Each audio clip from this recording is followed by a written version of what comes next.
بسم اللہ الرحمن الرحیم۔ السلام علیکم ورحمۃ اللہ۔ رزق میں برکت کے لیے ہمیں کون سا وظیفہ کرنا چاہیے، کون سی دعائیں پڑھنی چاہیے، کیا ذکر کرنا چاہیے، کون سی تسبیحات پڑھنی چاہیے، کس وقت پڑھنی چاہیے؟ تو رزق میں برکت کے حوالے سے یہاں پر میں دو باتیں آپ کے سامنے شیئر کرنے جا رہا ہوں۔ ان کو اپنا معمول بنا لیں اور انشاءاللہ ان تسبیحات اور ان کلمات کی برکت سے اللہ تبارک و تعالیٰ رزق میں فراخی عطا فرمائیں گے، رزق میں برکت عطا فرمائیں گے، مالا مال اللہ تبارک و تعالیٰ فرما دیں گے۔ ایک صحابی ہے، رسول اللہ صلی اللہ علیہ وسلم کے پاس آئے اور آ کر اپنے رزق کی تنگی کی شکایت کی اور قرض کی شکایت کی کہ میں قرض دار ہوں اور دنیا نے مجھ سے منہ موڑ لیا ہے، مجھے کوئی ایسا عمل بتا دیں جس سے میری روزی میں برکت ہو جائے اور میرا قرضہ اتر جائے۔ آپ صلی اللہ علیہ وسلم نے اس صحابی کو ایک تسبیح بتائی، اور وہ تسبیح کیا ہے؟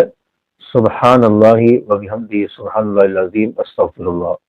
اس کو صبح صادق کے بعد یعنی فجر کی نماز سے پہلے، فجر کی سنت پڑھنے کے بعد فرضوں سے پہلے اس کو 100 مرتبہ پڑھ لیا جائے۔ اگر فرض سے پہلے وقت نہیں ملا تو فجر کی فرض نماز پڑھنے کے بعد اس کو 100 مرتبہ پڑھ لیا جائے۔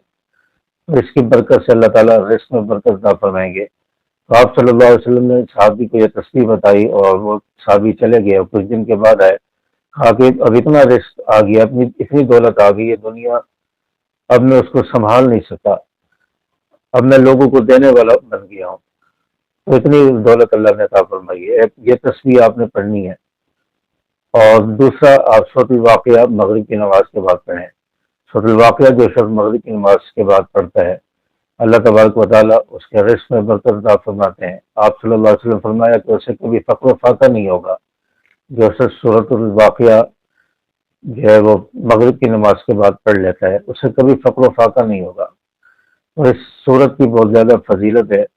مغرب کی نماز کے بعد سورۃ الواقعہ پڑھنے کا اہتمام کریں، اور 2 رکعت نماز صلاۃ الحاجت پڑھ کے اللہ تبارک و تعالیٰ سے دعا مانگا کریں کہ اللہ ہمارے رزق میں برکتیں وسعت عطا فرما، فراخی عطا فرما، قرضوں کو اتار دے، گھر میں خیر و برکت عطا فرما۔